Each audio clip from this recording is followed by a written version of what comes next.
جو بینک کی طرف سے آفر ہوتا ہے اس کے اندر بھی استعمال نہیں کر سکتے. ٹھیک ہے، جزاک اللہ خیر شیخ. جی سسٹر، امید ہے آپ کو جواب مل گیا ہوگا.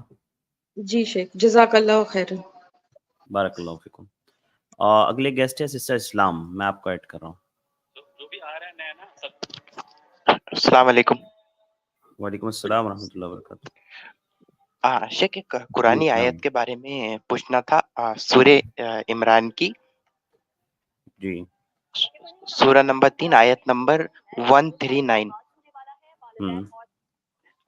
کیا پوچھنا ہے شیخ اس میں اگر کا الفاظ آیا ہے تو اس کے بارے میں آپ آیت بھی پڑھیے. میں چاہتا ہوں کہ آپ سوال کر پائیے تو آپ آیت بھی پڑھیں. جی جی شیخ، صرف 10 سیکنڈ. جی.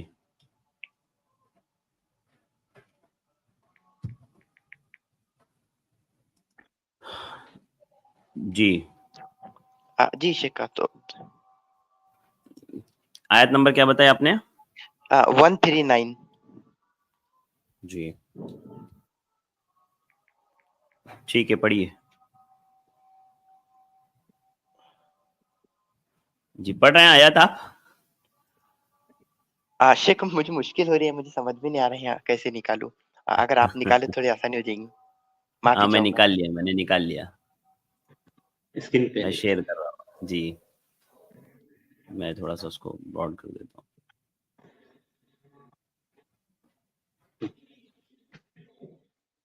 جی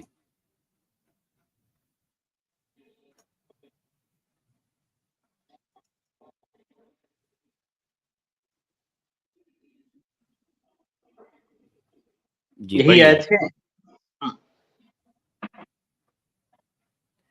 جی شیخ میں پڑھ دیتا ہوں. اعوذ باللہ من الشیطان الرجیم، بسم اللہ الرحمن الرحیم. ولا تہنوا ولا تحزنوا وانتم الاعلون ان کنتم مؤمنین. اسی آیت کے تعلق سے آپ کا سوال ہے اسلام بھائی؟ جی اسی آیت کے تعلق سے ہے. اور سوال کیا ہے بتائیں. میرا سوال یہ ہے کہ شیخ اس میں اگر کا الفاظ یوز ہوا ہے. اگر تمہیں اگر تم واقعی مومن رہو گے تو تم ہی سر بلند ہوں گے. تو شیخ اللہ تعالیٰ کا علم تو مکمل ہے نا، تو اگر کا الفاظ کیوں یوز ہوا ہے، استعمال ہوا ہے؟ اگر کا الفاظ آپ کے لیے استعمال ہوا ہے، یہ اللہ تبارک تعالیٰ کے لیے نہیں. اللہ تبارک تعالیٰ نے ایک شرط رکھی ہے، اور وہ شرط یہ ہے کہ اگر تمہارا ایمان پختہ اور کامل ہے تو ایسی صورت میں تم بلند ہوگے. اور اس صورت میں تمہیں کمزور پڑنے کی ضرورت نہیں ہے، تمہیں غم کرنے کی ضرورت نہیں ہے، اور تم ہی بلند ہوگے اگر تمہارے اندر پختہ اور سچا ایمان پایا جاتا ہے.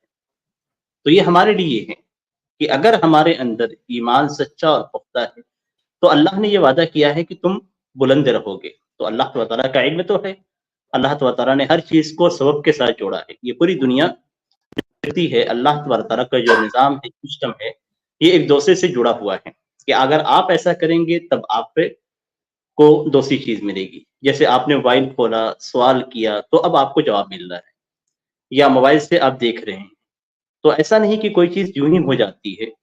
تو اللہ نے ایسی ہی شرط رکھی ہے کہ اگر ایمان پختہ رہے گا تو یقیناً آپ کو بلندی ملے گی، آپ اوپر پر جائیں گے. تو اس صورت میں آپ کو غم کرنے کی ضرورت نہیں ہے، آپ کو کمزور پڑنے کی ضرورت نہیں ہے. جی جزاک اللہ شیخ. بارک اللہ فیکم، بہت بہت شکریہ بھائی. اس کے بعد میں جو ہے اگلے گیسٹ کو ایڈ کر رہا ہوں. اگلے گیسٹ ہے یاسین، آپ اپنا سوال کریں.